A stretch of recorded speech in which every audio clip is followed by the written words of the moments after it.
Hey guys, welcome back to another Blender 2.8 tutorial, and today I'm going to be showing you how to do two-dimensional video stabilization all inside of Blender without any add-ons necessary. So for example, I have this video right here. I got it from a free stock footage website. I'm going to put the link in the description, but I have some footage of, I guess they're cookies being glazed or something to do with baking.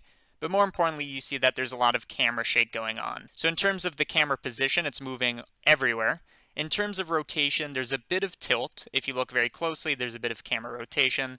And then for camera scaling, which is zooming in and out, we don't really have this issue.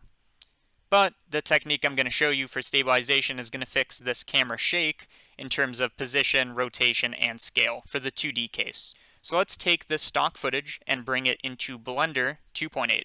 So we're going to open up Blender. It's going to open up into our 3D viewport. Of course, we don't need any of this because we're just dealing with videos. We're not dealing with any 3D objects like this. So when you have Blender open, I'm just going to go here and change from 3D viewport over to movie clip editor. And this is where we're going to be doing 99% of our work. So once you're inside the movie clip editor, I'm just going to open and then just import in our footage. For me, that's the desktop and then stock footage.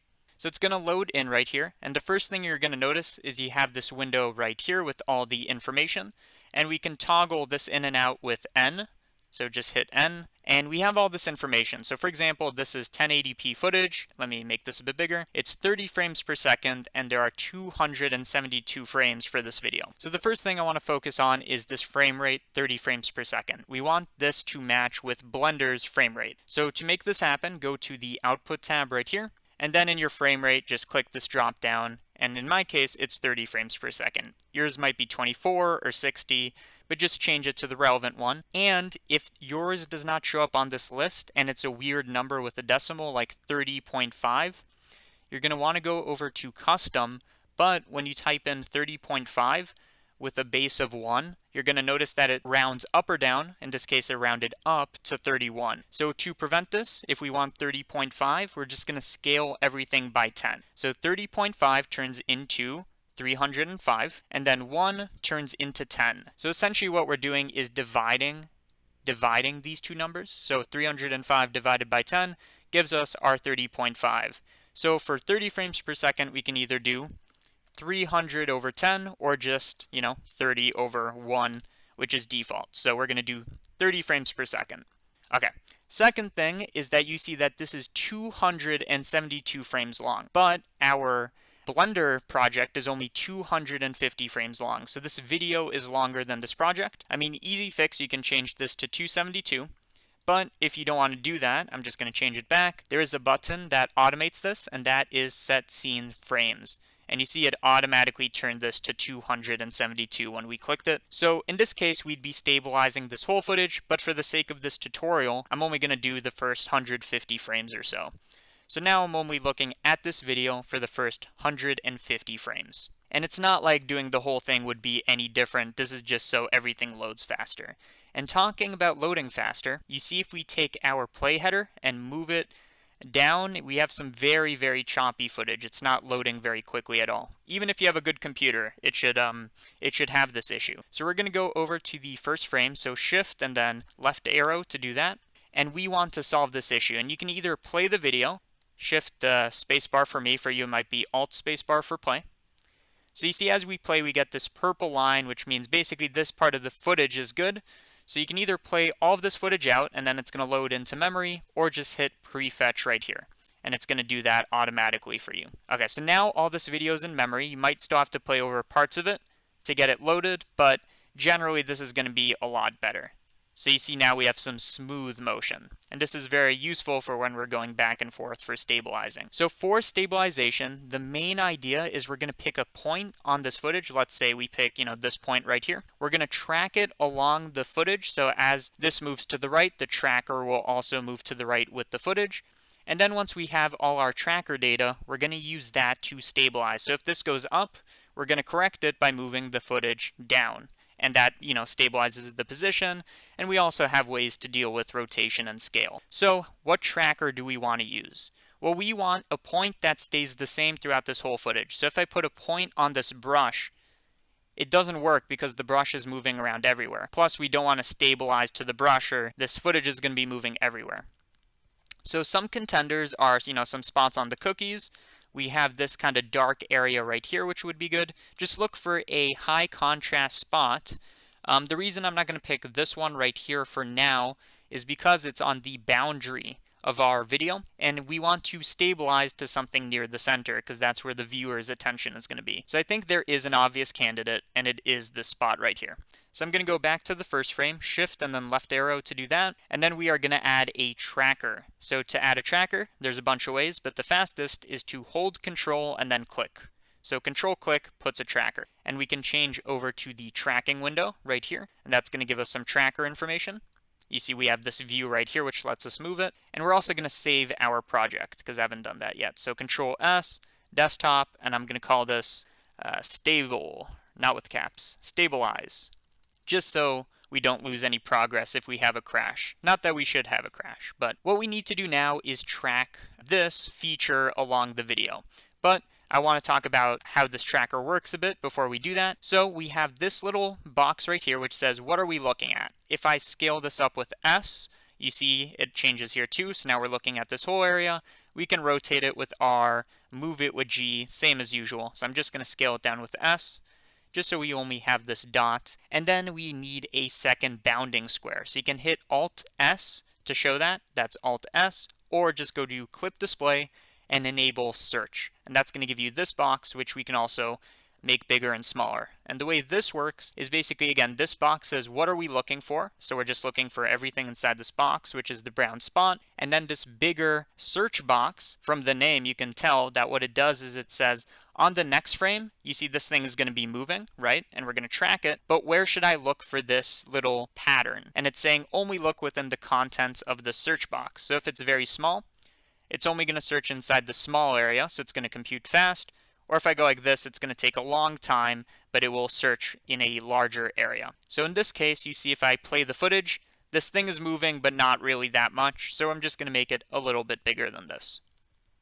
Okay, perfect. And then in terms of tracking, there's a lot of ways we can do it. We can track how this thing moves. So that would be in this panel right here, T to enable and disable. So that's T. You can do a location track, which is what we're going to do, just tracking the location of this little pattern right here. You can also track things like, location and rotation, all of those in scale, perspective, etc. But location is good enough for us. And then the only other things we want to mess with right here is this correlation number. And basically this is saying, eventually we're going to have this track automatically, and it needs to know how confident it needs to be that the track is good. So if it makes a decision that it's not sure about, we need to give it instructions on whether or not it should call that correct. So the higher this number is, the harder it is to get a perfect result. So for example, if I make this 0.9, it needs to be 90% confident in the next frame for it to keep the data. If we make this 0, it's going to keep all the data, even if there's a lot of things wrong with it. So you want to make this number very high to get the most accurate results, so that it stops if there's something that it thinks is inaccurate. So I think we are ready to track this through the video. So we're on the first frame, and we're going to start off by tracking manually. So there are buttons right here to do this. You can just click track selected marker. So you could just click this right here, and it's just going to go one frame. So if we go back and forth with the left and right arrows, you see it tracked it. The shortcut is to hold Alt and then right arrow, just like that. And I'm just going to keep hitting it, and you see it's tracking along the shot. Alt and then left arrow to track backwards. So this is a frame by frame mode, and you can see exactly what it's doing. Another thing we can do is, instead of clicking Alt and right a bunch of times, what we can do is click this button right here, and it's going to keep going until it has a issue with this 0.9 number. So let's click this right here, and you see it tracked up until frame 46. And why is that? Well, that's because the brush is obstructing it. So it makes sense that it stopped here. So let's actually view. Yeah, so you see this is actually tracking on very well. We can center it by clicking this button right here, or click L. And you see now it's locked on. So if we play it, it's kind of already stabilized in some sense. So this is kind of what the stabilized footage might look like.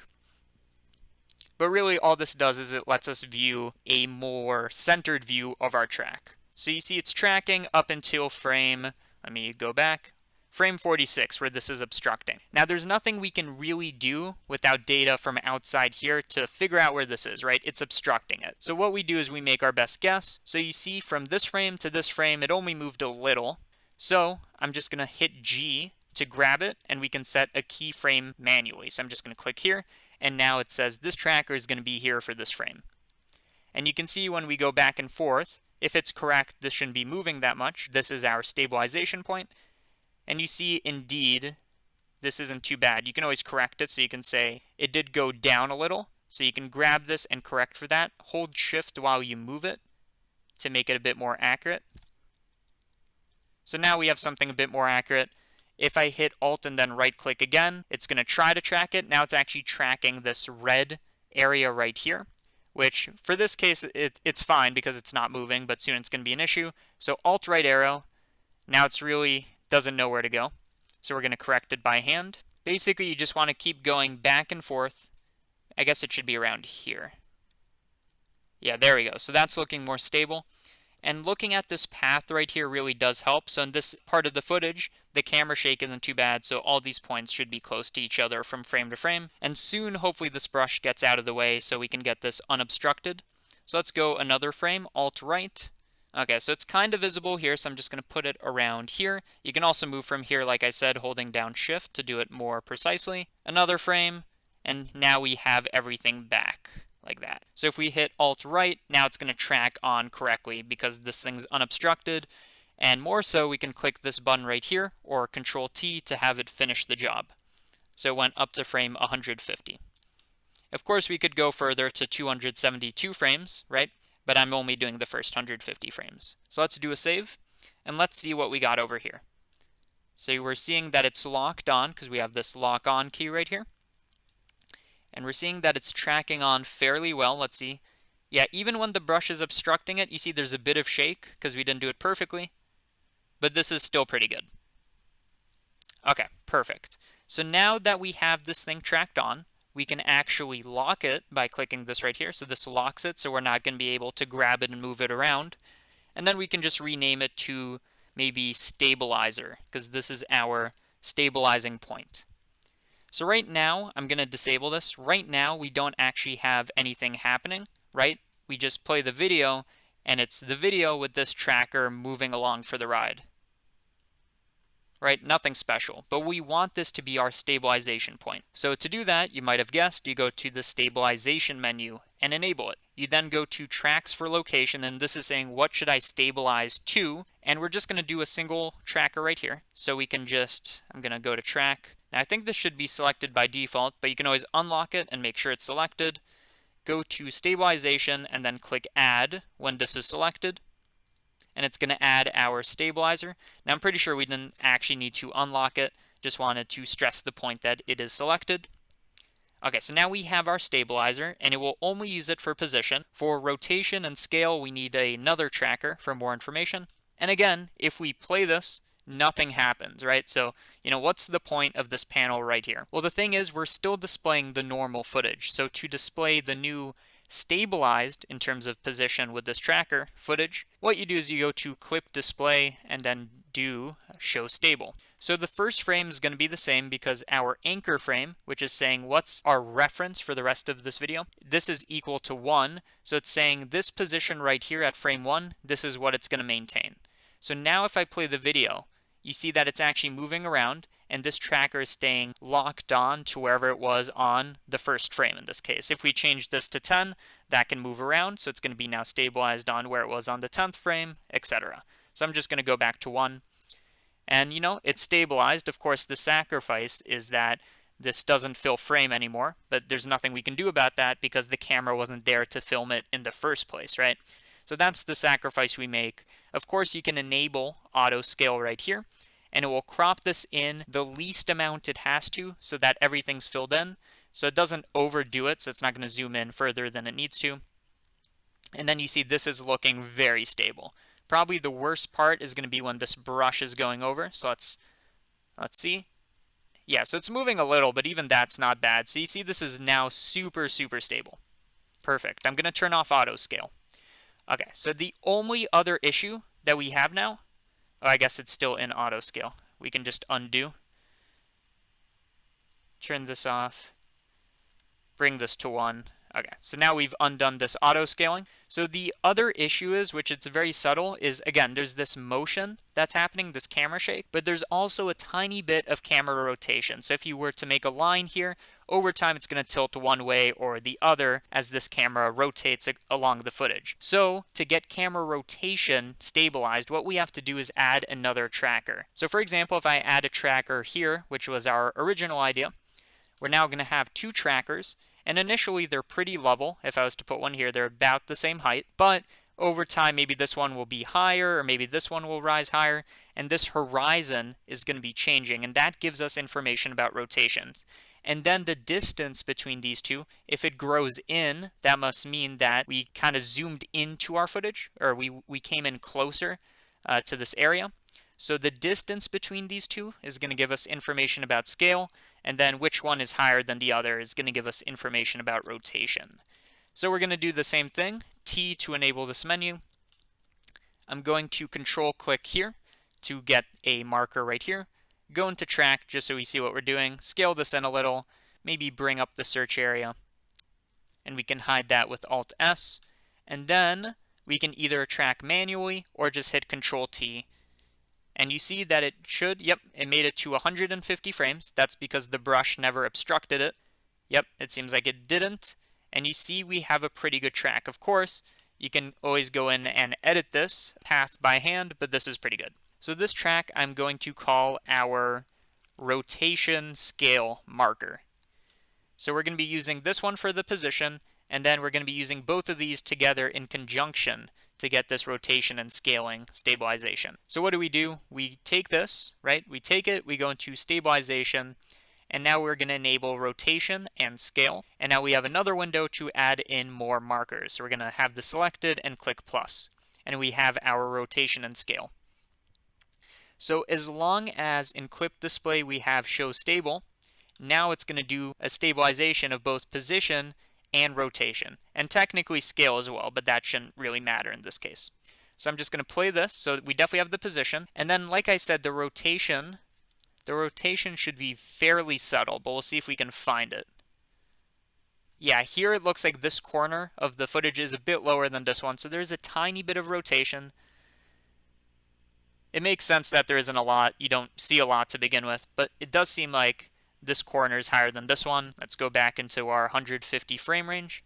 Okay, so now we've stabilized all that, and then when we hit N, we get this menu back, and then we can do auto scale, and that includes, when we do auto scale, I'm going to do a max of 2, like it was before. So that's also going to account for our rotation and all that. Like you can see, we can change this value. I guess auto scale does it to exactly the right amount, but if we disable it and then change how much it's scaled in, we can affect that. And then one more thing is we can change where this thing is centered, keep it stabilized, but center it somewhere else like this. So I'm going to put it somewhere in the upper right corner. So you see it's up here, but it's still stabilized when we play it. So that's just defining the center. So I'm going to zero that back out. Okay, so now we have what I would consider a stable 2D track. This is two-dimensional because we just tracked the footage. We don't have any camera data about how this is moving throughout the scene or anything like that. Nothing crazy. I will do a tutorial on 3D stabilization, though. I do think that's interesting. So now we've stabilized for position, for rotation, and I guess technically for scale. So the question is, how do we save our results? Well, first thing I'm going to do is I'm going to keep on this auto scale with a max of 2. So that everything is taken up in the frame and it's also stabilized. So let me save. So to export this, what do? Well, we go to Compositing, and then we're going to enable nodes and auto render and all this.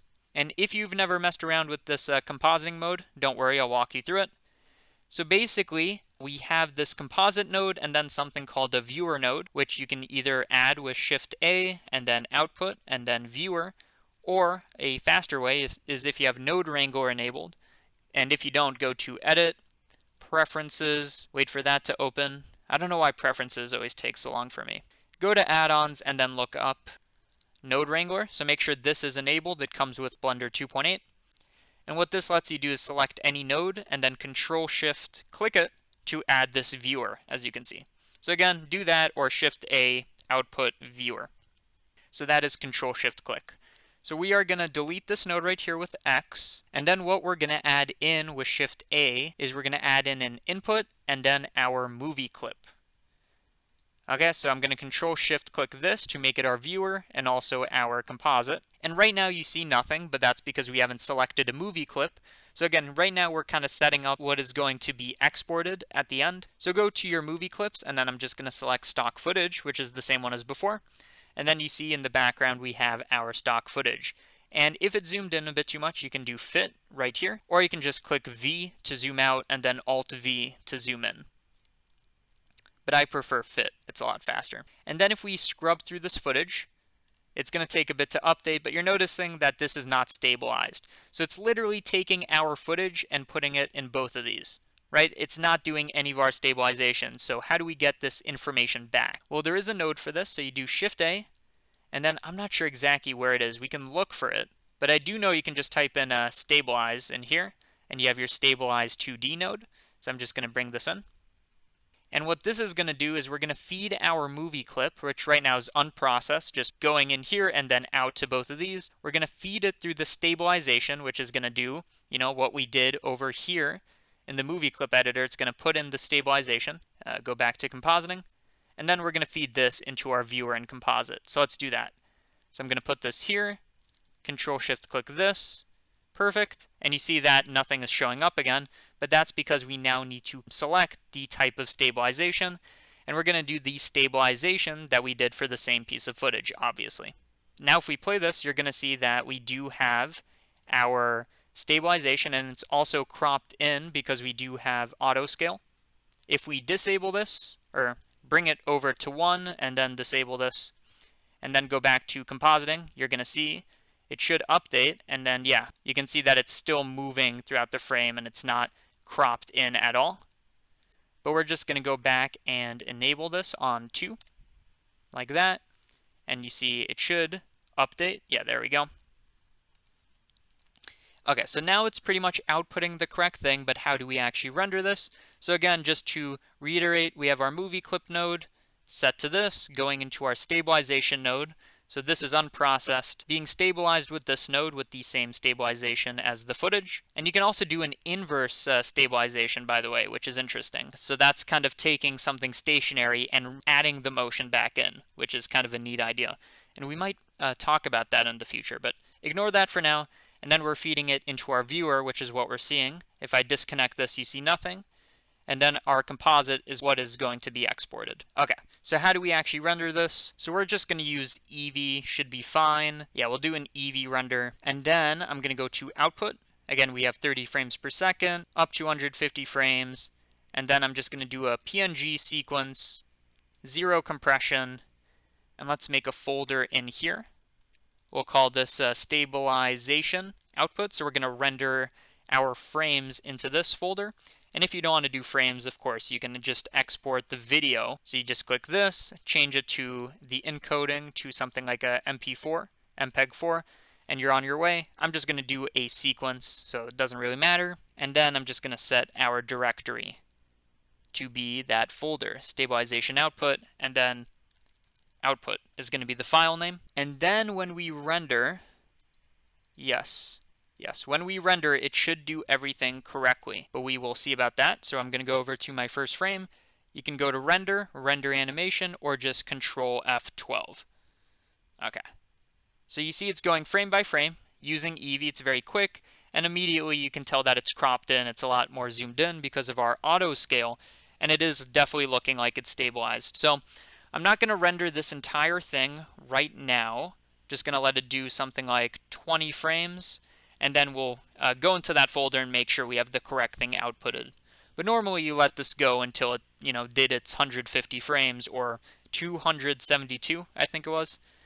Okay, so it's done enough, so I'm just going to close that. I'm going to do a save, and then let's check out our folder, which is not opening. There we go.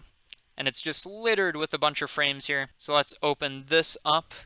You know what? I always find that this photo viewer that's on by default isn't that fast, so I'm just going to change to, and it's also, my computer's pretty slow right now because I'm recording, but Windows Photo Viewer is definitely what you want to be using. And then we can just right-click to go photo by photo, and this is looking like a dead on stabilization. It's barely moving, and it shouldn't be. It's probably going to be the worst at frame 45, 46, 47, where this brush is occluding our feature that we tracked. And there is a case to be made for maybe tracking this area to be stabilized, and then right when this brush comes in, we can track something else temporarily, like maybe, I don't know, some other piece of the cookie somewhere else, and then we can change back. So there's no need to like stabilize to a single thing. You can switch between stabilizers, but generally it is better to have a single spot just so everything's nice and clean. But there you go, that is how you stabilized in 2 dimensions. I want to reiterate because eventually I'll do a 3D tutorial, and that's a bit more, I don't know, I guess it's a bit more challenging, a bit more involved. It's like, oh, how do you stabilize footage where the camera is moving through space? But it's actually not crazy, but I'll talk about that. So again, this is how you stabilize 2D footage in Blender 2.8 for rotation, scale, and position. Hopefully you found this helpful. If you have any questions, ask them below. I answer most of them unless I don't know the answer to your question, in which case I'll research it and find out the answer for you. But thank you guys for watching, and I'll see you guys on the next one. Bye-bye.